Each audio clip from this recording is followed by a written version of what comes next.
Hello, and welcome to episode 18 of the JurassicWorld.org podcast. I'm joined with Chris, and unfortunately not Assis today, but I'm joined with Justin, otherwise known as JurassiRaptor. JurassiRaptor? JurassiRaptor. How you doing today, man? Good morning, guys. Good morning. Yeah. Afternoon to you all. Man, time travel is crazy. Yeah. It truly is. Every podcast. It's 3 different time zones. Although you and Assis are in the same time zone, so... Yeah, but I like to think we're in different time zones. Yeah, no, I always say that to people. If people ask, I'm like, 3 different time zones, 3 different countries. Crazy. It's crazy stuff. Innovation. Yeah. Yeah, so... InGen. Brackeniers. So 4 days.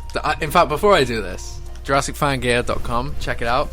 Check out our sponsors and famous IDs. 20% discount if you use coupon code JW.org on their website. Check it out. So yeah, episode 18 of our podcast, and there are officially, as of today, 4 days left until the official release of Jurassic World. Just think about that. Don't even. Just think about it. I can't comprehend that, to be honest. That's like, it's so surreal. Like, I feel it like pings me for a second, and I'm like, oh my god, and then it just kind of like goes back to like, nope, can't comprehend that. Yeah. Yeah. No, I agree with you, Justin. How are you coping, man? You're one of the most prominent fans in the community, constantly posting, just like us. Like, you must be going mad inside. Yeah, I think I've gotten so used to this being so far in the distance. Now that it's here, it's not even, comprehensible. It doesn't feel real. It's just crazy. Justin, how do you keep up with all the news flow? Like, I've always been impressed with the amount of content that you manage to pump out via, you promote it via Twitter, but Tumblr. Basically, before you answer that, Justin, we'd like to hire you to join our website and help us keep up to date. No, but yeah, seriously, like how do you do that? Yeah, I'm impressed. It comes down to spending way too much time online, really. I mean, you can't fault that. I just search the Jurassic World and Jurassic Park hashtags on various sites and social media and see what comes up. Is what it comes down to.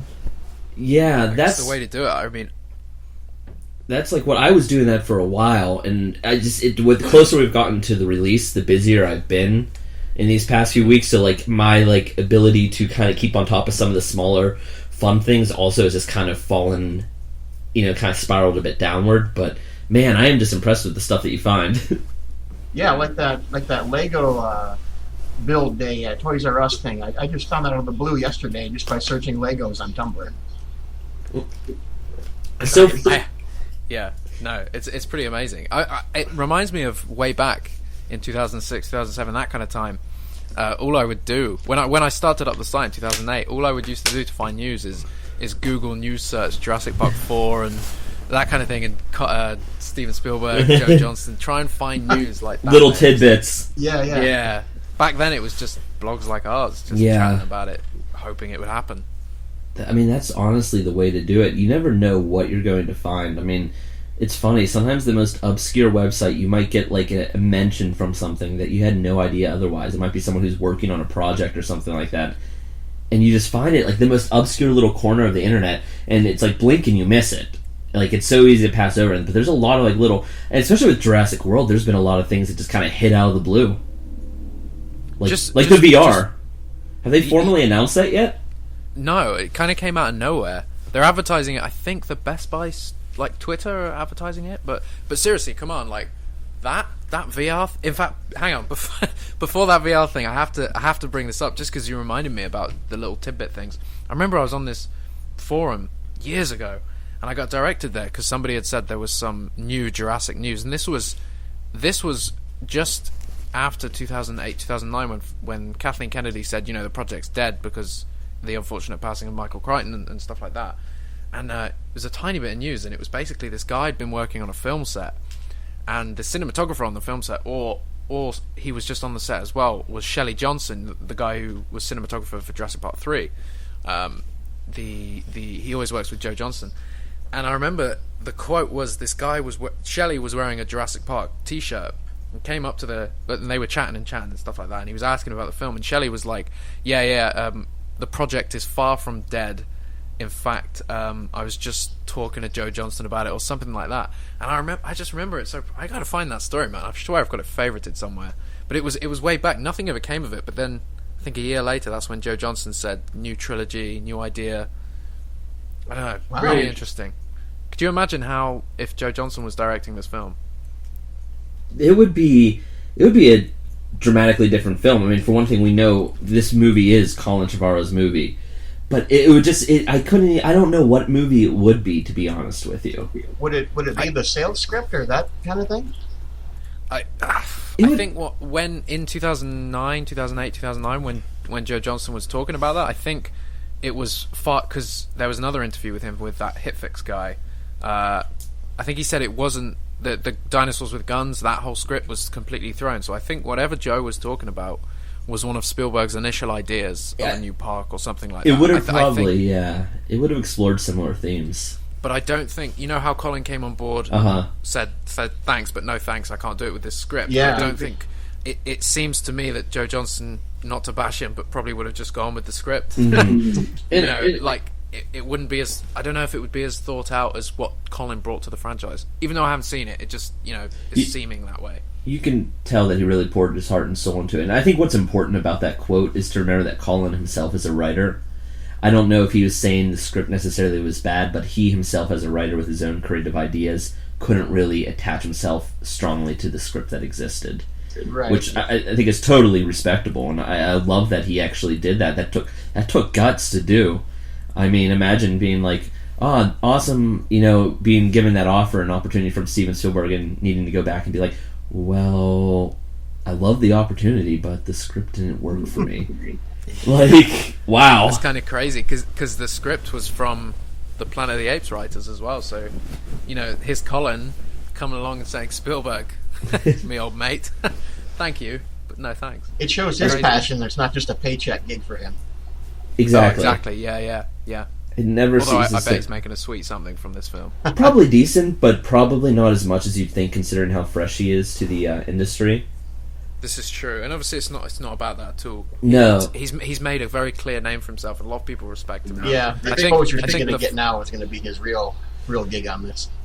It became definitely clear. I mean, as soon as the news reports started hitting about him getting his own projects following Jurassic World that weren't franchises, it became very clear that he knocked it out of the park with this movie. I mean, that he did a great job just directing the movie, handling himself on set, and everything else along those lines. The fact that he's been able to line up these projects that aren't necessarily sell themselves by their name projects, because Jurassic has a name behind it and it is going to sell itself. But well, do you know what was interesting? I just finished. I mean, it's kind of related to the whole Spielberg thing. I just finished reading a book about the Texas Chainsaw Massacre. The making of that film. Uh-huh. And Tobe Hooper was the director. Tobe Hooper, however you say it. He directed Poltergeist, or didn't really. Spielberg kind of directed. Yeah. How Spielberg goes. That was them working together, and there was a letter that Spielberg had written, like a public letter, but they published it in the press in like a paper or something,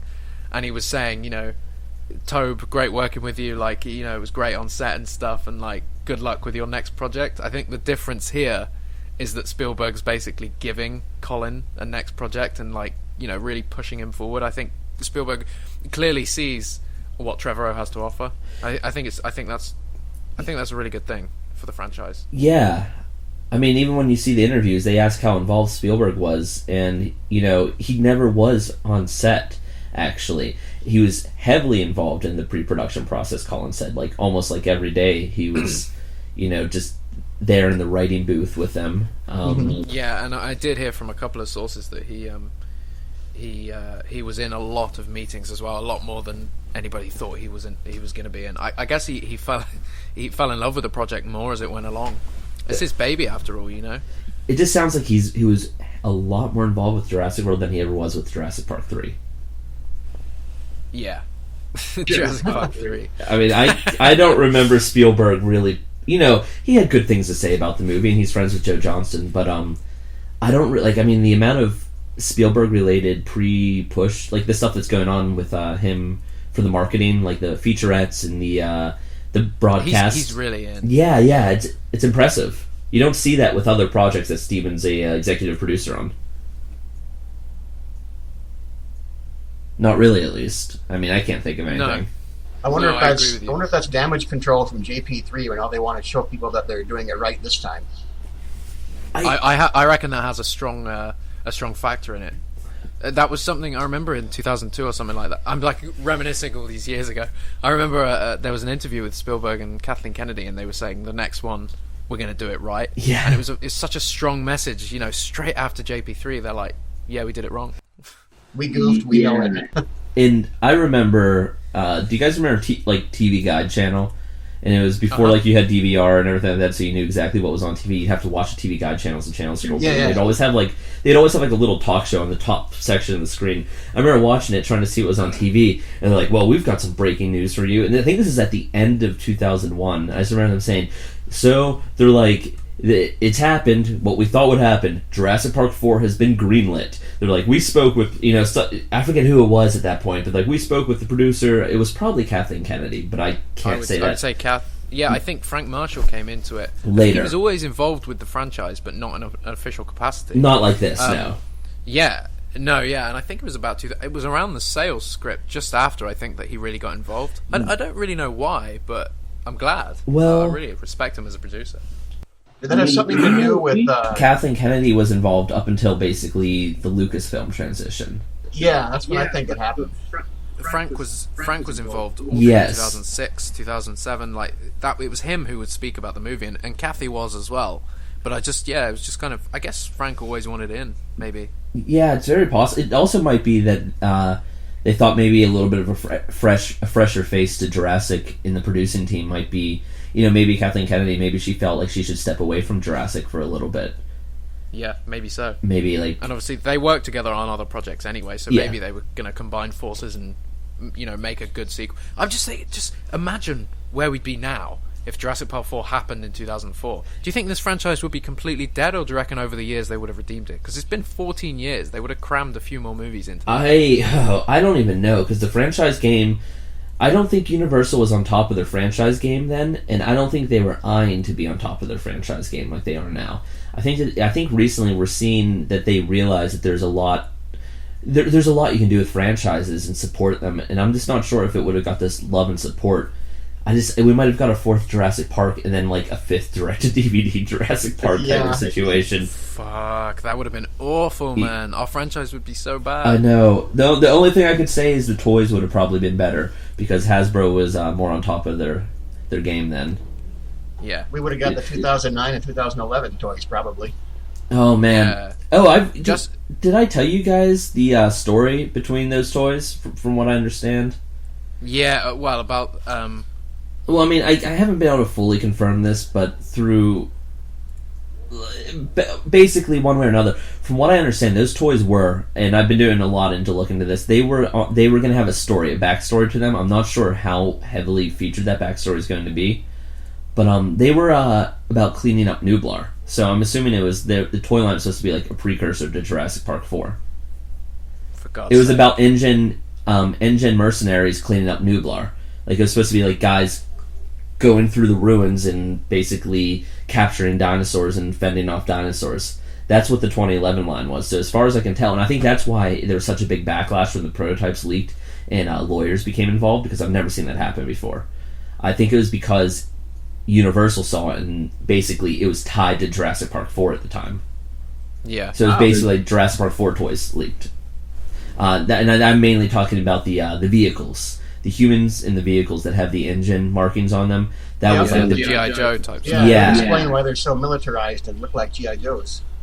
And I mean, that militarized concept has been around for a while, because I found out in 2006, I think we might have talked about this before, but I think it's kind of fun to look back at it. Toy Factory, it was a random, I think that was the name of the company. They actually had the license to Jurassic Park then, and no one knew that Hasbro lost the license. So this is bizarre as anything. Wow. But I remember at Toy Fair there was this random booth, and there was this green T-Rex maquette, that had 3 fingers, and it was meaner looking, and then there's a Triceratops with that was meaner looking. And doing some research into it, Universal approached them. That was a proof of concept. Like they said, basically they're exploring hybridized dinosaurs that were meaner and militarized humans. And apparently there's going to be a toy line, and the concept was, and not officially G.I. Joe because they didn't own it, but the basic concept of the toy line was going to be G.I. Joe versus mean Jurassic Park. And it was going to be a fully featured, like, vehicles, humans, and everything like that. As far as I understand, it did make it into some level of pre-production where prototypes existed, but we have never seen them. No, I remember that story, Chris. I remember that. And I mean, the idea... so they scrapped the kind of dinosaur dog human DNA thing, but they always wanted to make these dinosaurs more aggressive, and that was something Spielberg always wanted to do. And it's, we're seeing elements of all of that in Jurassic World. Yeah, that T-Rex, he said they said make it a T-Rex on steroids, maybe throw a little Velociraptor in the DNA. Yeah. And, I mean, tell me that doesn't sound familiar. Yeah, that's the seed of the idea that became the Indominus right there. Yeah, now whether or not that's a cool... I mean, they've obviously been pushing for that angle for a while, but whether or not the exact, it might have even been a little bit of a coincidence. Like, they might have, Colin might have landed on something very similar by coincidence, but it's still very interesting to see, Spielberg has basically had the rough concept of what he wanted to see for a while. Definitely. So, I guess, Justin, from all the marketing you've seen so far, all the trailers, everything you're watching, what's your favourite element that you've seen? Oh, boy. It's a tough question. Yeah. I think the Super Bowl trailer still does it for me the most. The Super Bowl one, yeah? Yeah. That and maybe the raptor clip of the pig guy. Yeah, that was cool. That's a good clip. Cool. Yeah. Jack, what about you? As a whole, I'd say the one that did it for me was the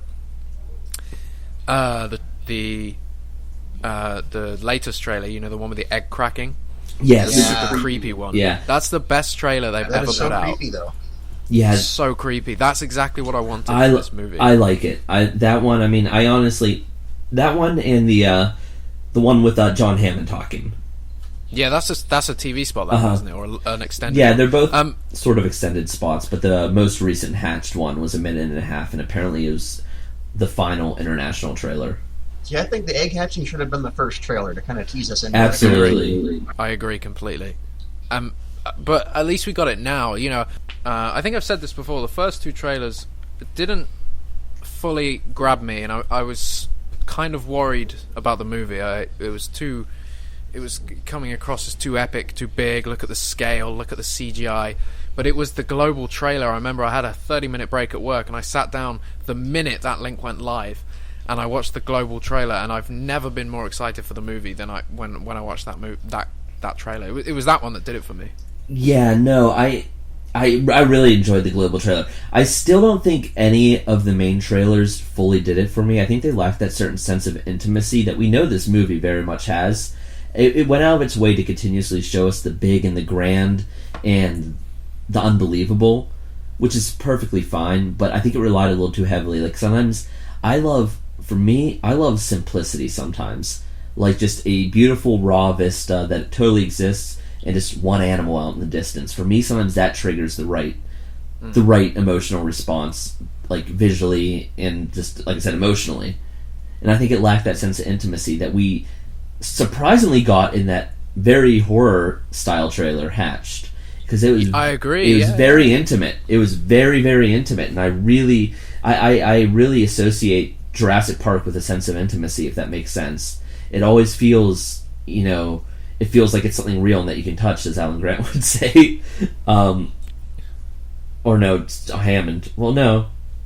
I think. What about you, anyway, Chris? What's your favorite piece of marketing, or even like a scene from the trailer? What's the one thing you saw that you went, I'm in 100%? I mean, honestly, I want to say the Hatched trailer, but if there was anything else that really, the thing that got me probably the most excited, more excited than the early trailers, was when Charlie's head maquette leaked. At that time, we thought it was an animatronic, but when we saw the green raptor maquette, the bust rather.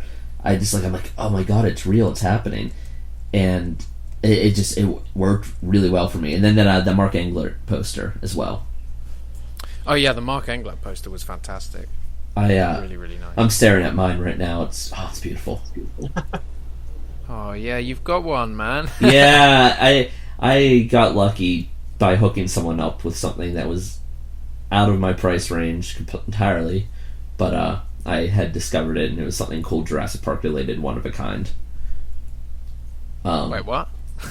I basically someone gifted it to me as a thank you for me hooking them up with a prototype. Oh really? Yeah. And that's pretty cool. Yeah. Have you got one, Justin? I don't. Man, have you got any other posters? Not officially. I have some that I printed out myself, but. Oh, fair enough. Yeah. I was going to say not officially. Not officially. He went down to like the poster black market. Yeah. Don't tell anybody you have these. Yeah. Do you know what? I think that one thing I really want to do is get hold of all the old Jurassic World scripts, Jurassic Park 4 scripts. There must be a way we can do that, because the John Sayles script leaked. Well, yeah, we all know that it's no secret. I mean, it's a secret where these websites are. I'm not a part of any of them, and I don't really know, but it's no secret that there are underground script trading communities. I mean, that's a thing. I really want to get in there. That's a thing, and I wouldn't be surprised if now that the movie's been released, if kind of...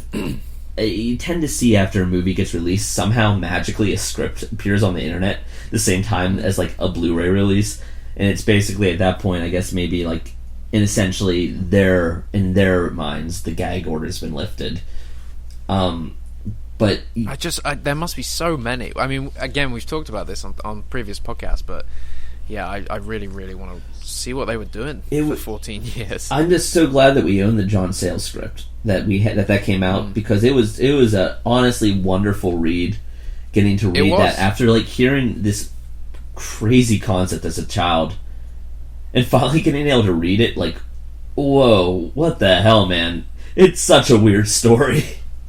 I mean, it would have ruined the franchise because it wasn't Jurassic Park, but as a movie on its own, it's fantastic. It would have been fantastic. It would have been a lot of fun. It would have probably never had a budget, so it would have probably been horrible. But if it did have a budget and was taken seriously, and honestly, it would have been somebody like, it would have been great to give it to someone like Joss Whedon, because he like Cabin in the Woods. It had that kind of feel. He knows exactly how to do the serious yet campy.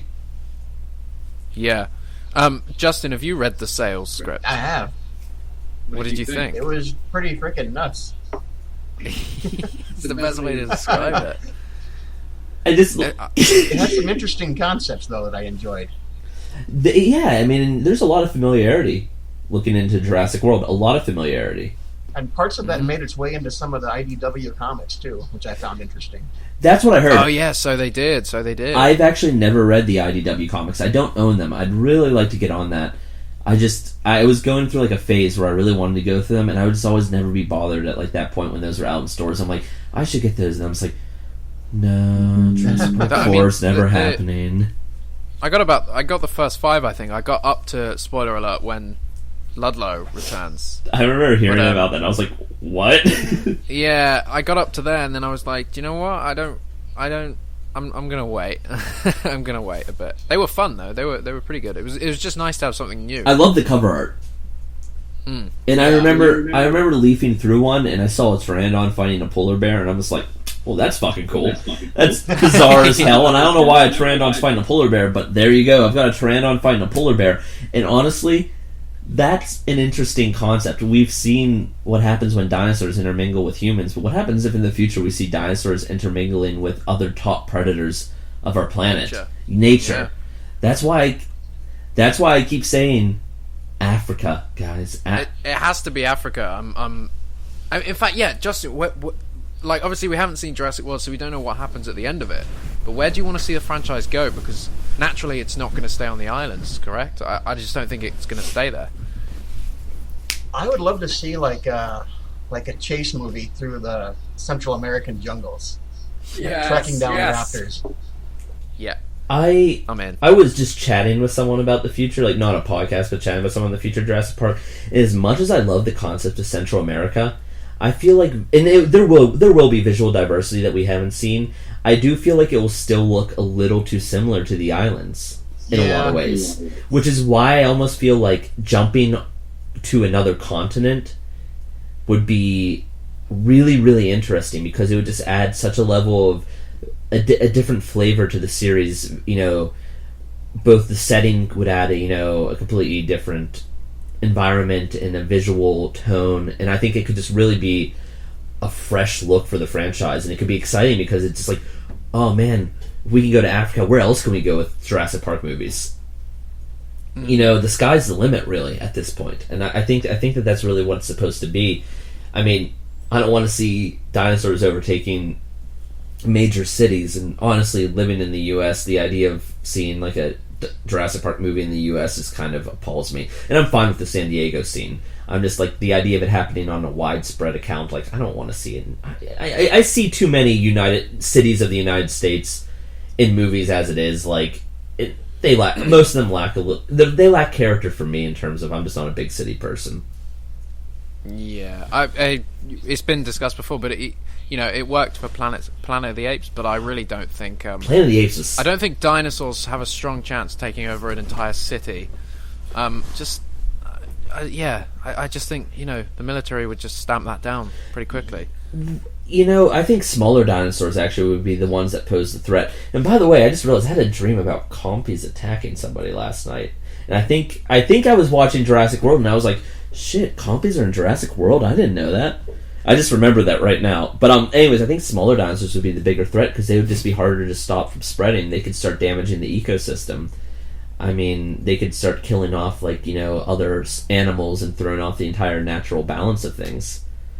And that, it's like the invasive species, but I mean, we're not talking about a mammal, we're talking about these, dinosaurs are so unique because, they're both associated with birds and reptiles, and they're just so unique in that fashion because they have, the best of both worlds.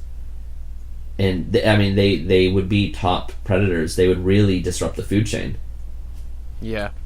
And it would change things around, but it wouldn't last. That's what I mean. Maybe you're right with the smaller ones, but I think what Justin was saying about Costa Rica, at least they'd have a place to hide. I guess I think the same thing with Africa, especially, though. I mean, such a big continent. This is true. Such a big continent, and there's so many different countries within it. I personally envision, the Congo region, and, maybe we can go, or maybe, Tanzania. How do I pronounce it? Tanzania. Yeah, Tanzania.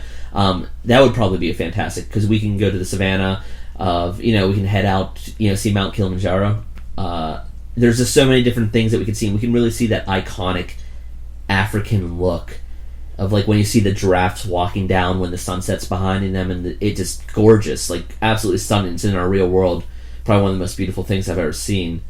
And imagine that with sauropods, or just seeing a T-Rex, a Tyrannosaur family unit, prowling the savannah. It just, I don't know, to me that just sounds so enthralling, and I think it would really capture the imagination and really... Entire planet.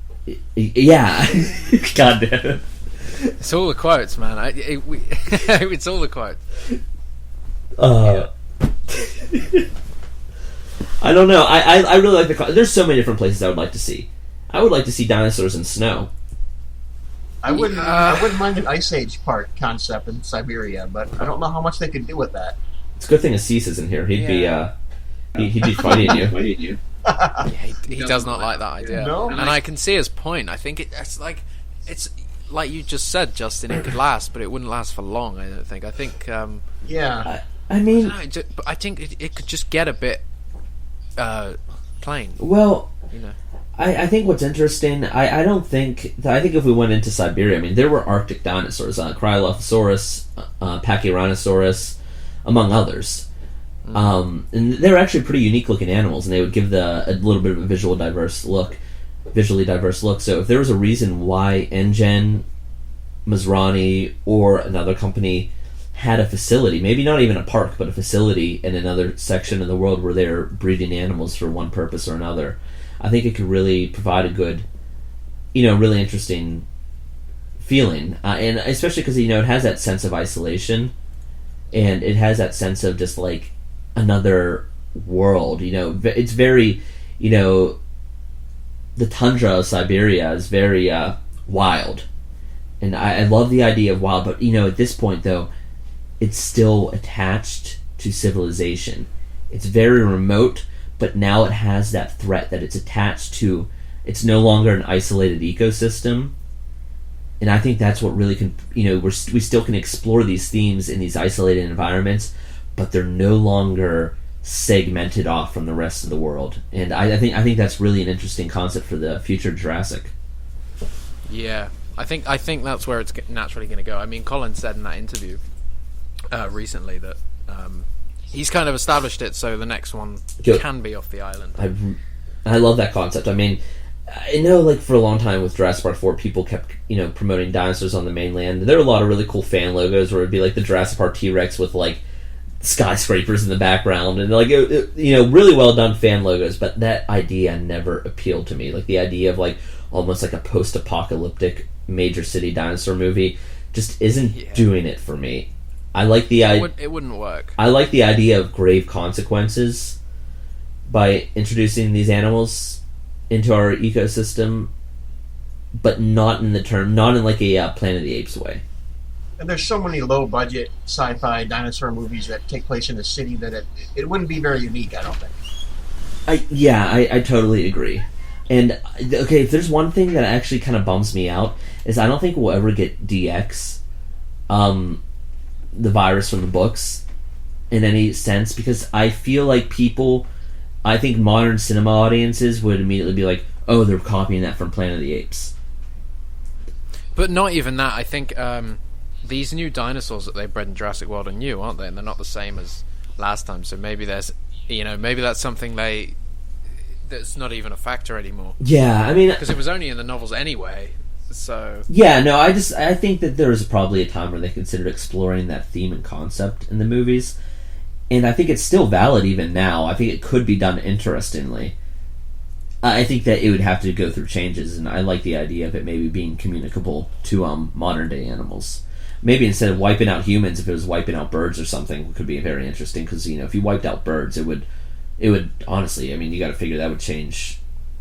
That would be pretty grave in the terms of consequences of just like the natural, ecosystem with like. Birds eat bugs, spread. Just it would have a lot of interesting adverse effects. So if you had that kind of concept applied, it's a very interesting idea. But then again, how does the movie then go back to being about dinosaurs and not be about? How do you have that movie where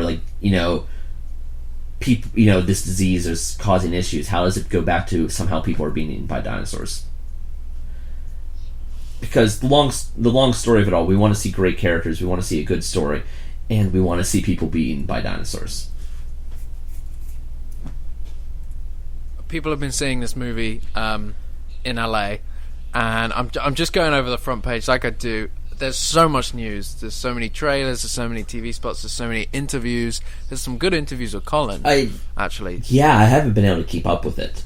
I mean, genuinely. No, neither have I, man. There's a lot we've missed on the site. We missed Colin, telling Joss Whedon where to stick it. Yeah, in a very friendly way. Like, basically, yeah. I respect Joss, and... Well, I think his one thing that he said got me that was so true, and I'd never thought of it before. He said, supporting feminism, or having very strong female characters isn't about females doing what males do or something like that. And it's just like, yeah, that's true. Joss Whedon, like if you look at the Avengers, whatever her name is in that, what's the character? Black Widow, Natasha. I think her name's Natasha. Yeah, she kind of just does a few things of what the guys do, and then there you go. That's supporting feminism, but it's not. It's a really awkward situation. I think that Joss himself, he really rallies for it. I can't say that I know entirely all of his actions, nor do I follow every interview or movie from him. But I think the idea that he conceptually, does try to push for it is a good thing. Definitely. But I can't tell you personally, I don't know his actions well enough to say whether or not he does it appropriately or not.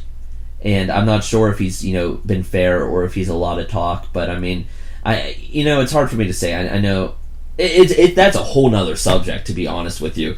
We can go into social movements in our podcast, and that would be an interesting twist on things. But we could go so deep. Yeah, it's just been crazy. The past week has just gone insane. Did you guys see the interview with Colin where he talked about future possible Jurassic World sequels? Was it a video? Interview? No, it was who was it with? It was with some. Oh, yeah. We talked about that last time a little PC bit. Kind of rivalry. Yeah. What was said? I think I've got it here. Apple versus PC, the embryos. Dinosaurs being used in medicine and agriculture and war. Yeah, which is something that's been hinted at for a long time on the Masrani Global's really been pushing that angle. Yeah. And that's the very interesting part. It's like, sure, we've got this awesome theme park where everyone can go look, but they're pushing genetics to the next level. And on one side it's like, oh, that's really cool, and another side I'm like, that's really scary. Yeah, I think as well, it makes me worry about the future of the franchise, because it's such an area that hasn't really been explored, especially within the Jurassic franchise. If we're going to push these dinosaurs, if they're going to be, become part of the military, whatever they do, you've got to have a solid script way before anything gets done on a sequel. And I do worry they're going to kind of push for the sequel so quickly on this movie that the idea that Colin has set up doesn't get its fed. Well, you know what I mean? I'm a little bit worried for it. Well, there's been multiple interviews now with Colin where he's like, I'm not doing the sequel, but I will be involved. He's like, I will definitely be involved in making that movie happen. And I think that really shows you that his vision was very important to Jurassic World, and he has a continued vision for Jurassic. And I think the concept of him being involved, maybe he'll write the script. I think that I find that very, I really feel like the franchise is in the best hands it's been since the first movie with Steven Spielberg. I mean, and I know it hasn't passed too many hands, but honestly, I think that it's in good hands, and I think the future is looking actually really bright. I think that it's going in a great direction that basically opens up numerous opportunities. I think so. And I think they can hint at those ideas without actually going full force on them right away, and that might be the way to start off with it. I think those ideas, just the concept of them, is the reason why dinosaurs could be in other parts of the world. Because there could be research. There could be right now in the universe of Jurassic World, before the Indominus Rex breaks out, there might be other facilities with dinosaurs in them that the public really doesn't know about, all over the world. Maybe remote locations of the world that have less strict laws and governments, governing genetic research and invasive species, essentially. So I wouldn't be surprised if in future sequels we find out, oh, by the way, Jurassic World wasn't the only place with dinosaurs on them, and we're not talking about Site B. They're... Yeah, because I mean, we were saying that they've even called the Hilton Resort. It's Hilton Isla Nublar, and the boat is Isla Nublar, and I think it's didn't we mention this, Chris? How it's strange that it's not just called Jurassic World Hilton or something. It's specific to its location, which means maybe they're planning other resorts, which would make sense. There could be Jurassic World Japan. Exactly. No, I honestly wouldn't be surprised if maybe it's not open. I don't think it's open. I think Jurassic World is the only park in the Jurassic universe, but maybe they're building one, and maybe it's public knowledge they're building another one. Maybe it'd be smaller, maybe it would have a different flavor. You know what I mean? Maybe they would purposely go to a different environment and breed different animals that are best suited for that environment. It's a very interesting concept, but they could diversify. It's almost like Disney cruise lines, where there's Disney parks all over the world, and then there's also these Disney adventure cruise lines that go all over the world, and there's all these different flavors and everything, basically a different thing for the basically they've commercialized the world. Disney has turned the world into profit, and I wouldn't be surprised if Masrani and InGen and the Jurassic the Jurassic World do stuff. the same sort of thing. Yeah, have the exact content. In their world, they're the Disney of the Jurassic World. Yeah, and I like to think that Disney still exists, and like they're like, we swear we'll have dinosaurs by 2030. Yeah, that would be funny. I guess it's such an interesting play. It could go so many different ways, this franchise. But yeah, I mean, we haven't even seen the film yet. Yeah. And we're the already, film itself. I think it's more interesting to talk about the future right now because I don't want to know too much more about the film. We're so close. I just want to go in and enjoy it. I don't want to think about it right now. I just want to go in and enjoy that movie and see what it's like. Yeah, I'm with you, man. And it's exciting. I really, really don't want to be spoiled. I've been on Reddit a couple of times on the Jurassic Park subreddit because I've been kind of staying clear of it to avoid spoilers, as much as I run a site which posts them. But whatever. Tastefully. Oh yeah, it's always tasteful. But I was reading a couple of posts today of people that have seen, according to their post, they've seen the film and they were answering questions. And I was going through them and I was like, why am I reading this? Why do I know this? I gotta stop. I've avoided that all. I mean, I'm not sure Really? what good it is because God knows I know a lot already. What I've heard though, Chris, is that this isn't a spoiler, but what I've heard is that what we've seen in the trailer so far is a lot of the second and first act. Yeah. The third act we haven't seen almost anything from. Yeah, I think the third act would be like Bryce with the flare and maybe them in the gift shop when the Indominus hand is breaking through. Exactly. Apparently, the third act is absolutely chilling. So, I mean, that's nothing but positive. That's exactly what I want to hear. Like, I mean, we know the movie's got a T-Rex. Huh. Wonder how that happens. Yeah. And we've seen very little of the old section of the park yet, too. Yeah. Exactly. They're saving that, and I'm so glad. All we've got is a couple of shots and a shot of Nick Robertson stepping on something. Yeah, it's tasteful. Yeah, I'm really excited, and I think there's gonna be a lot of people who casual movie fans are going to see Jurassic World that think it's a reboot, and they're gonna be so blown away when like they go into the ruins of the old park. They're gonna be like, "What? It's a sequel? Oh, why didn't the internet tell me this?" Because I actually get tweeted that a lot, like, "Hey, is this a reboot?" And I'm like, "No, it's a sequel." I'm like, it's going off in its own direction in a lot of ways, but it is a sequel. Yeah. No, I think that's really interesting. Could you imagine watching this movie thinking it was a remake, and then you see all the original park, and you try and put it together in your head, and you're like, "Oh my god!" I think that'd be great. Yeah, no, I think that they maybe should have. That's one of the things I wanted the first trailer to push, though. I wanted it to remind people it was a sequel because it's been a while, and I wanted to really heavily rely on like the first teaser. If it were like a version of that Hatch teaser. But then also somehow with Hammond's voice or something. Yeah. Imagine that we're like in between the creepy chorus, if Hammond's voice narrated a bit. Yeah, they should have done that, but it's a bit late for that now. I guess. I think what we need to remember as well is that this first time that we all see the movie, it's one time. Once we've seen it, we've seen it. We can watch it as many times as we want after that, but that first time where we're in the cinema, we really have to embrace that. Yeah. It's going to be such a memorable event. 14 years of all of our lives, we've been praying for this movie, and I was so young when JP3 came out. All I wanted was Jurassic Park 4. I know.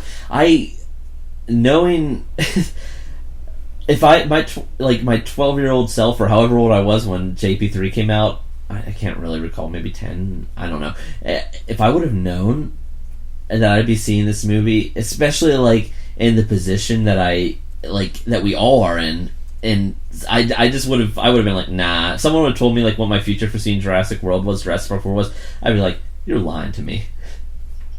Yeah. Or I would just freak out and jump up and down. But it's crazy that we're here. We're here. It's nuts, man. It really is. And Justin, you're seeing the movie with Frank Marshall and Jack Horner. That's right. I'm going to the Bozeman, Montana screening for the Museum of the Rockies benefit. Oh, wow. That's really, really awesome. Yeah, that's where you want to be watching the movie. Yeah. That's a good screening. That Honestly, I wish that there were. I wish there were more screens like that over around the world. To be honest with you. Where is the Museum of the Rockies? In Bozeman, Montana. So how far do you have to travel? It's about an 8-hour drive from where I'm at right now.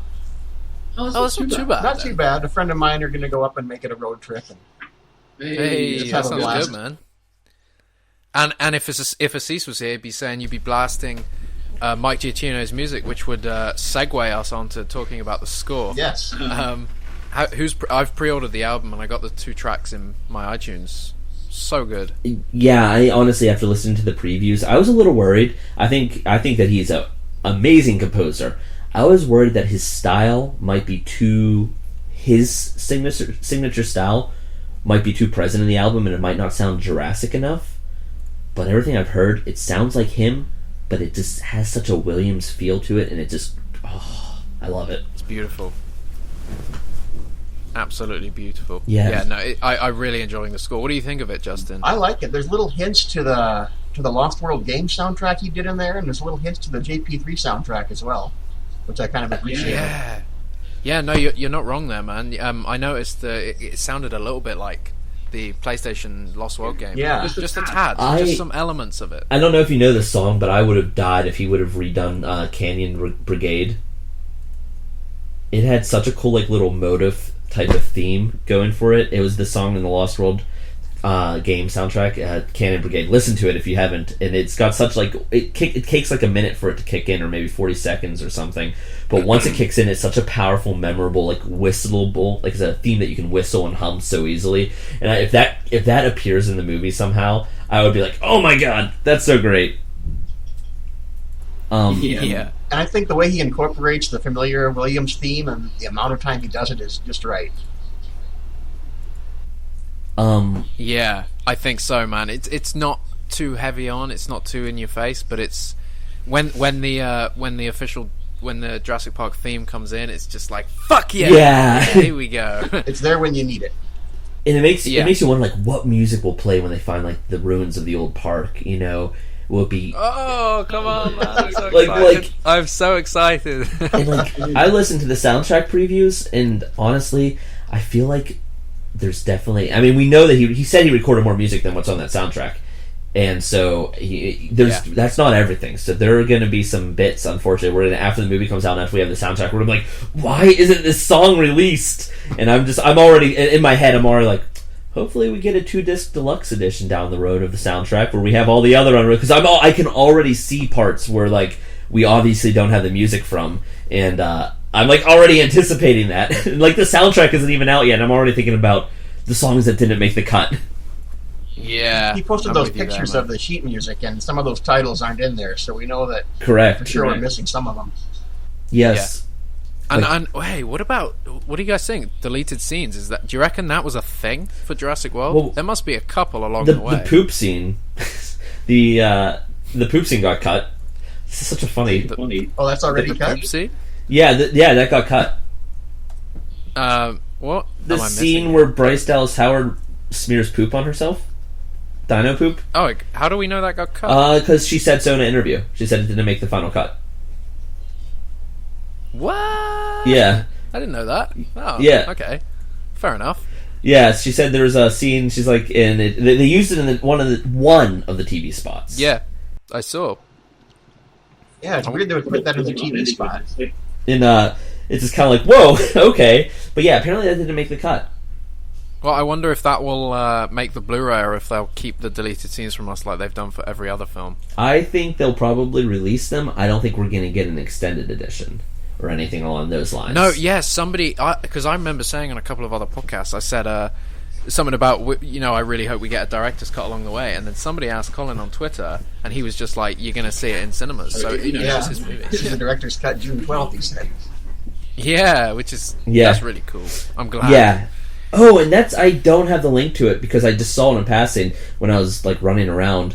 But someone said that Steven Spielberg in an interview said that he had rights to Final Cut on the movie. Like, he had the rights to make the final edit and cut on the movie, but he didn't change a thing. He saw it and loved it and said, Colin, you guys did a great job. Well, there was... I think I wrote this up in an article. It was very similar to what you said, Chris. But basically, apparently Steven saw a lot of the cuts in the edit, and then when he was out shooting, because he's shooting the BFG at the moment, or he might have already shot it or whatever. Colin was supposed to come back for a final watch of the final cut, and Spielberg said, "Yeah, do you know what? Colin's got it. I don't need to see it." There you go. Okay, and just kind of trusts him with the final cut, which is again a testament to how Colin really kind of feels like he's deserves this franchise. Yeah.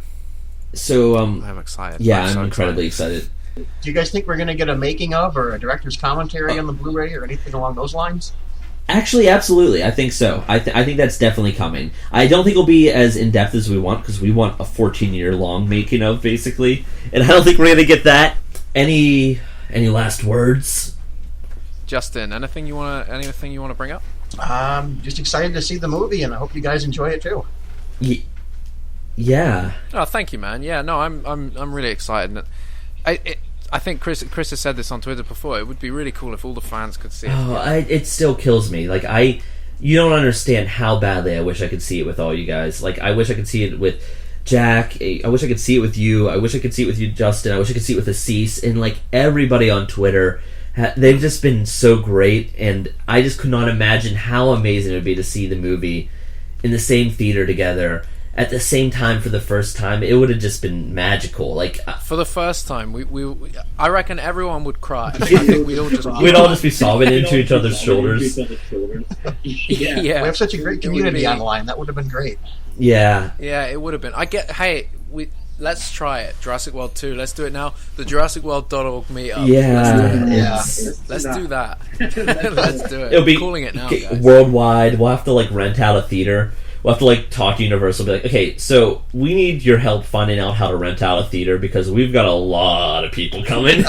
We've got a lot of fans. We've got a lot of people coming. Yeah, that would be really fun, actually. Let's try and do that, man. When we rebrand the site, when we go over all that, let's do it. That sounds like a plan. Let's establish it years in advance. I would like to get, like, maybe an annual get-together thing anyways, like a con, but not necessarily a con, but maybe, I don't know. There's a lot. Well, we should link up with Jurassic Con. Yeah, I think that'd be because they've already established themselves. Okay. Yeah, I don't really know anything about it. But yeah, neither do I, but I know it exists. Yeah, I mean, as long as, like, the management's good. Like, I haven't heard anything bad about it, but I always like to do my research into things like that. You know what I mean? Make sure it's drama-free. Oh, real quick, when we were talking about the future of Jurassic, you know what I would like to see when we're talking about comics? I would like to see Universal establish a in-canon expanded universe. In between the films, if we can maybe have the toys and comics tell a consistent in-canon story, whether or not it's filler between the movies or backstory. That's what I really want to see going into the future. I really hope that Universal really manages this brand in a way that, like, we feel like we have a universe being built around us, and that would be so exciting as a fan. I'll go along with that. Yeah, I think that would be great. Justin, where can we find you online? I mean, I know. You don't need to tell me. You can tell people where can we find you. You can find me on Tumblr at JurassiRaptor.com or on Twitter at JurassiRaptor. Follow him, definitely, and obviously Matt_Index. Yes, shout out to Assis. Yes. Round the clock, but I think we've been mentioning we got to get Justin on for so long. I know he had a cameo. He had a cameo in the last one, sort of. A couple cameos. Yeah. Yeah, man, for sure. Cool. Well, it's been great speaking to you. It's been so quick, but there is so much to cram in, and it's going to be amazing. If we don't speak to you before, Justin, enjoy Museum of the Rockies, and I'm going to send you a couple of questions for Frank Mosh. Oh, okay. No, but if you get to speak to him, man, just tell him thank you. I hope I do. Cross your fingers. Yeah, man, I will. Have a great time. Thanks, guys. And let us know how it is. Thanks for having me on. Hey, take care. Always. Thank you for coming. Anytime. Hopefully we do this again sometime soon. Yeah, absolutely. When the movie's out, man. Yeah, we'll do a big review guys, pod or something. It's exciting times. We're all in this together. Let's have some fun. Yeah, it's epic. Definitely. All right. Cool. Thank you very much, All right, guys. thanks, guys. And farewell. Till next time. June 12th. The park is open.